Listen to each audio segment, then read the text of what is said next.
Guys, I'm back with another update on this Multiplex, or whatever I'm going to go ahead and name this in the future. Couple of updates to it, mostly just tonal enhancement, changing around some values, and swapping around what the switches do. Got rid of some things, put some different stuff in.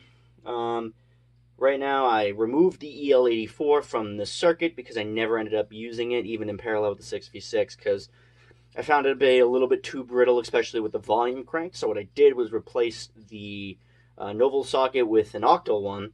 So now you can run two 6v6s in parallel. You can run a 6L6 588-1 or a EL34 in there, and I think it's much better in this setup.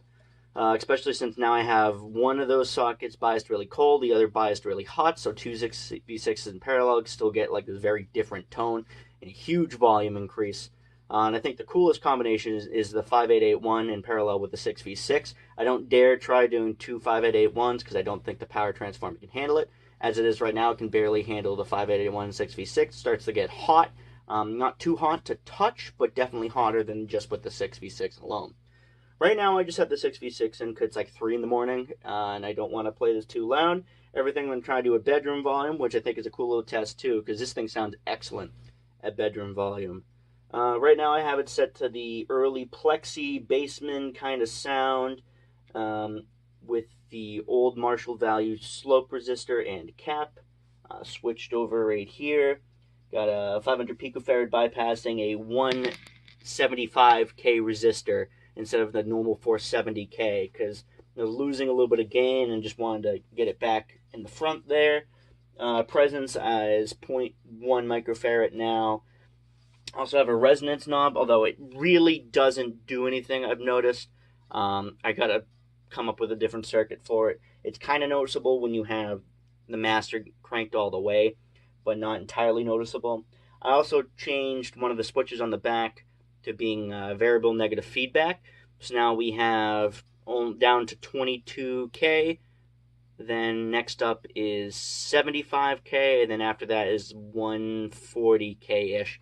Because I never realized single-ended amps need a much higher negative feedback, a much lower negative feedback resistor to really get the effect that we want from like a big amp. So right now this is kind of approximately the negative feedback that we'd have in an early Plexi. I actually prefer this to all of the other feedback settings and kind of only stay on this. It is good to have that switch though, because there is a significant increase in volume and like high harmonic content when you have the higher value negative feedbacks in. So let's just give this guy a listen to right now.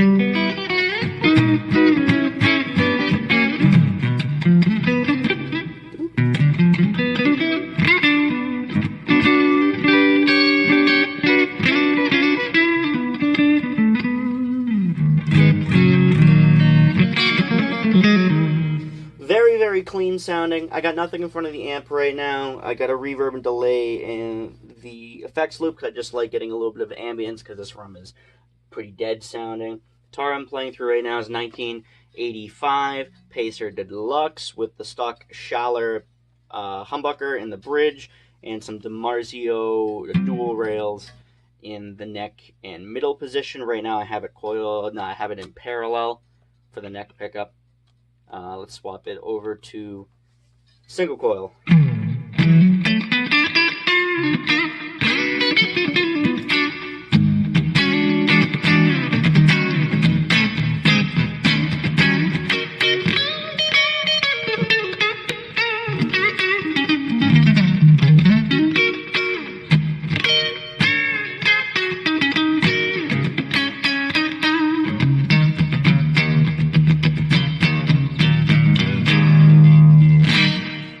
love that sound. I think that's absolutely phenomenal. Let's crank the gain some. Let's crank the master back a little now, and let's see what that sounds like.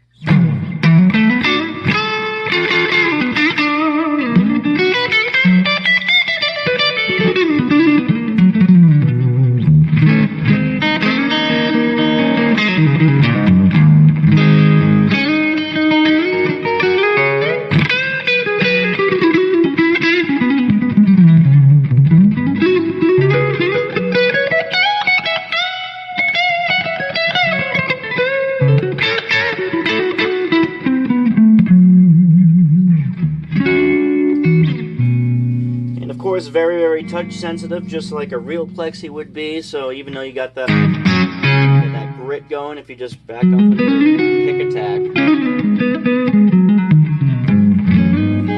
get that beautiful clean again. I'm just going to throw on the EP booster, no boost on it right now. It's at the lowest setting, but it adds like a little grit in the top end. Let's see how that sounds.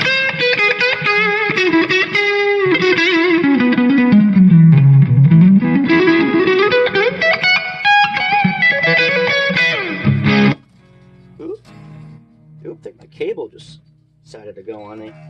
Oh, or the 6v6 is loose again. Thought I fixed that problem. Let's see. Yep. No, maybe not. Ah, it was the cable after all. Ha ha ha. Never mind.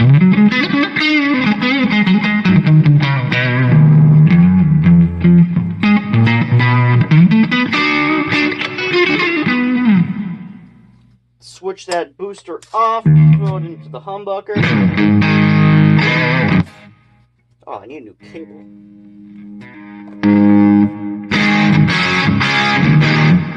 Let's crank the master volume down a bit there. There we go.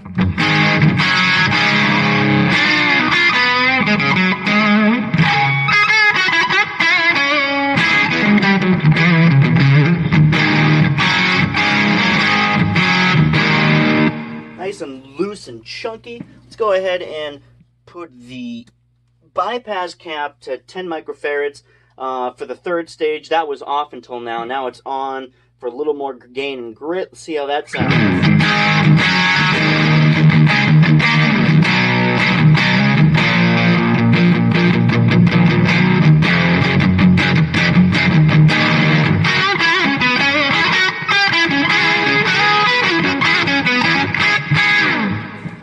Awesome, loose, flabby, big tone. Let's go ahead and throw on the MXR Badass Overdrive in the non-bump setting and turn the volume down a little bit more. And let's hear what we get now.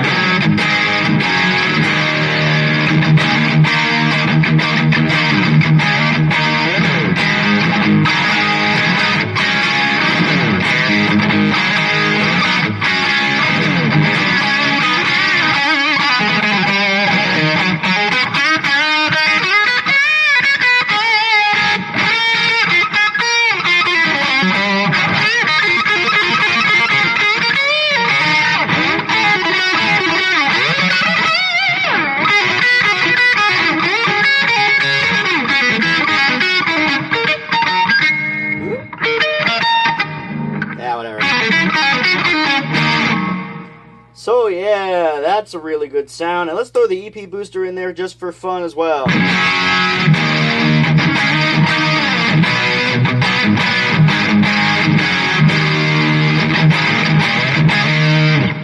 up the mids a little bit, maybe a little bit more treble, a little less presence.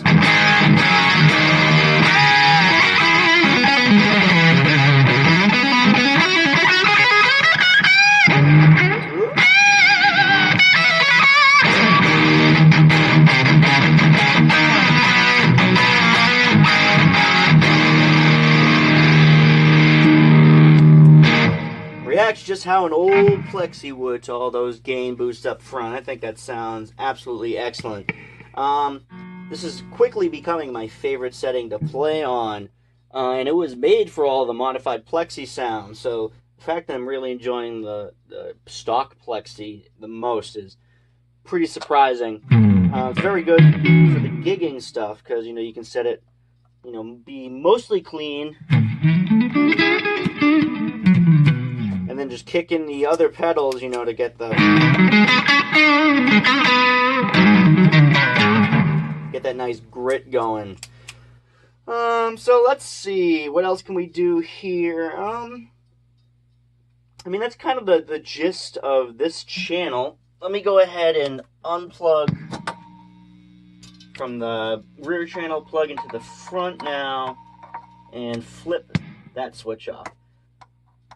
So, stock setting over here is going to be the JCM 800 style stack.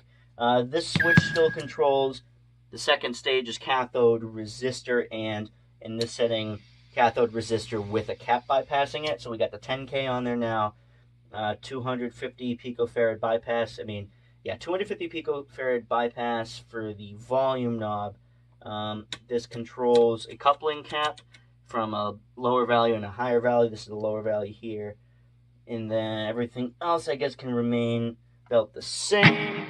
Let's hear how this sounds with gain at about half. Already much louder. I'm going to back that guy off a little bit.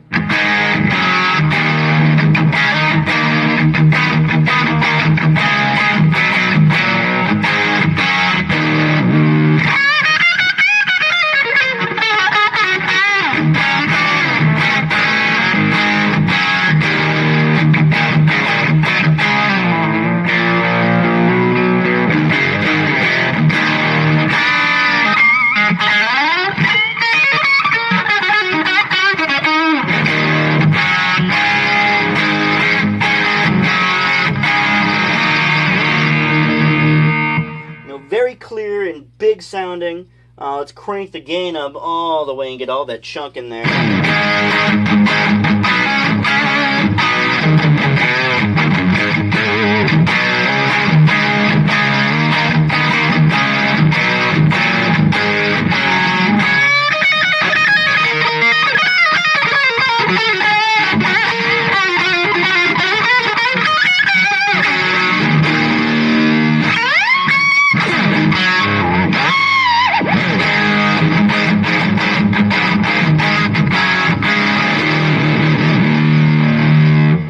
That 80s sound we all like. Oh, another big upgrade I made to this is I went ahead and changed the plate resistor to 220K on the very first stage there to get more of that Friedman brown sound, brown eye kind of thing going. It's not quite 330K, but you know, it's pretty close. It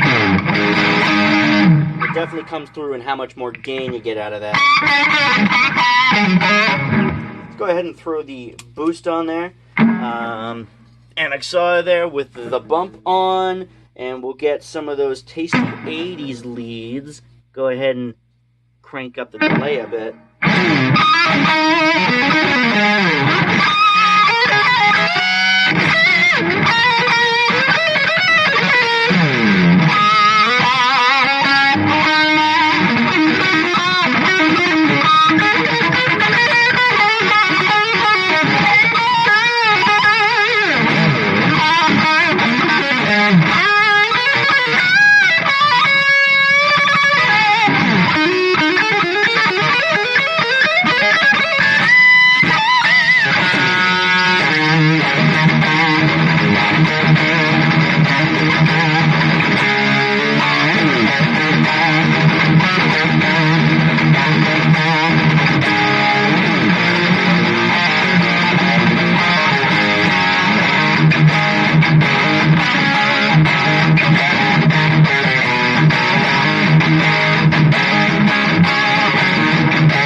Again, that's another favorite sound of mine. That's, woo, real good.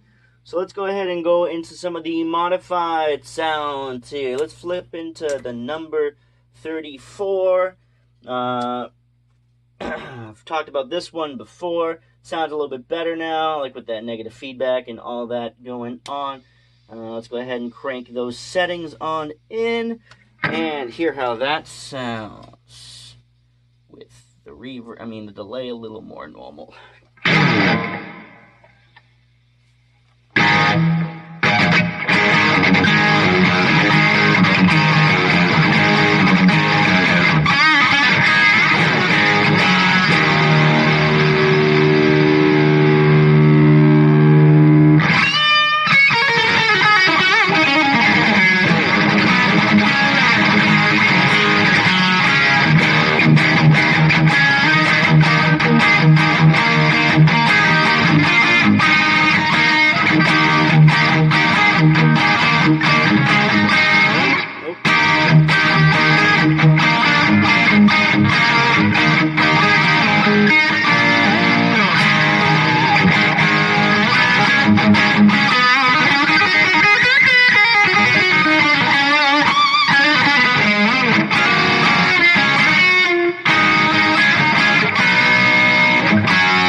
that too. It's got a nice, you know, cocked wah kind of sound going on with it. Definite modified 80s hair metal lead tone. Almost can kind of get that under lock and key kind of sound with a little less treble, a little more mids.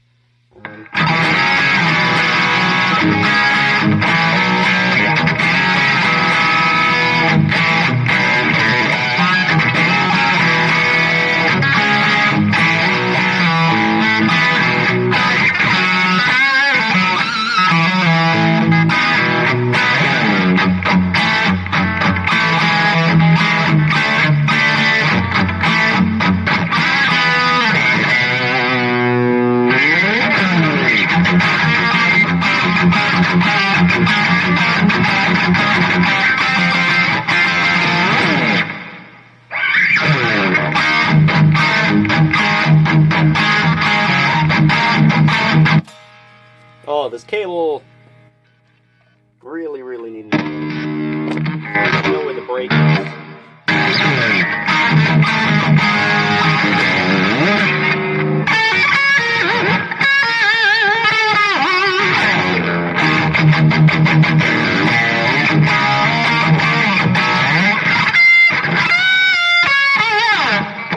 So yeah, really cool sound.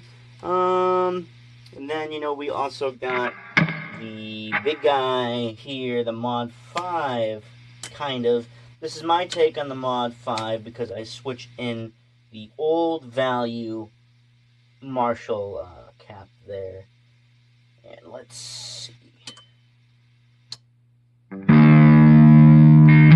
Swap that in the back too, and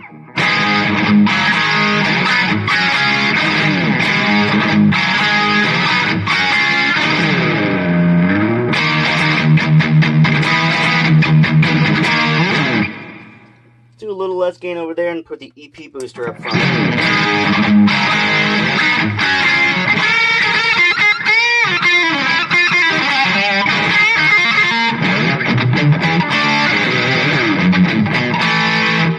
Maybe a little bit more reverb.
So yeah, that's pretty good, you know.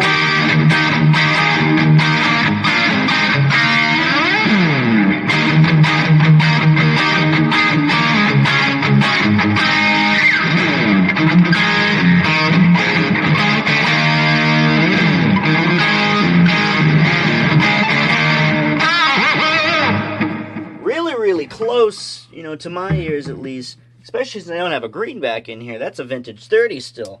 So yeah, I think that's pretty impressive. And then finally, we can switch it on over to the weird kind of Mesa-ish setting, I guess. I don't really know what you would call this. It's very over the top, though. Has a tendency to oscillate at high volumes, but you know what? That is... Oh, there's the oscillation. Woo! Alright. The thicker pick for this. Here we go.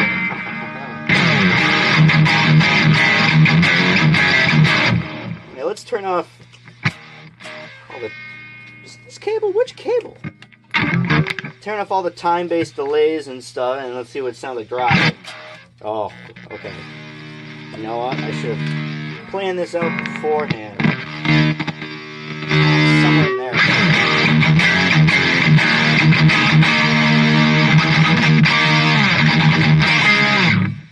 Yeah, a little reverb's needed.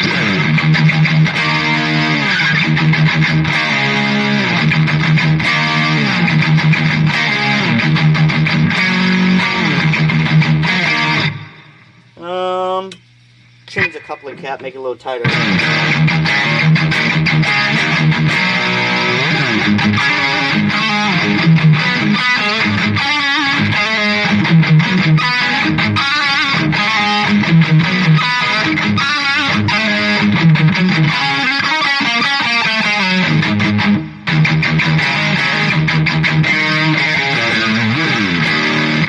Really gets that good, real thick sound. Turn the mids down a little bit. Let's turn the bass up all the way. Try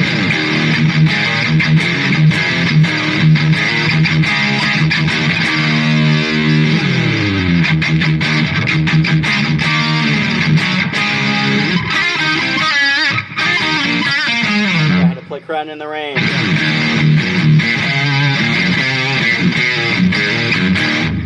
Maybe a little bit more mids.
Alright, so you know what? I think that's about all I can do for a tone demonstration. This video's gone on a very long time as it is.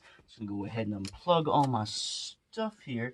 Oh no, I have unplugged my pedal block. You know what? That's fine.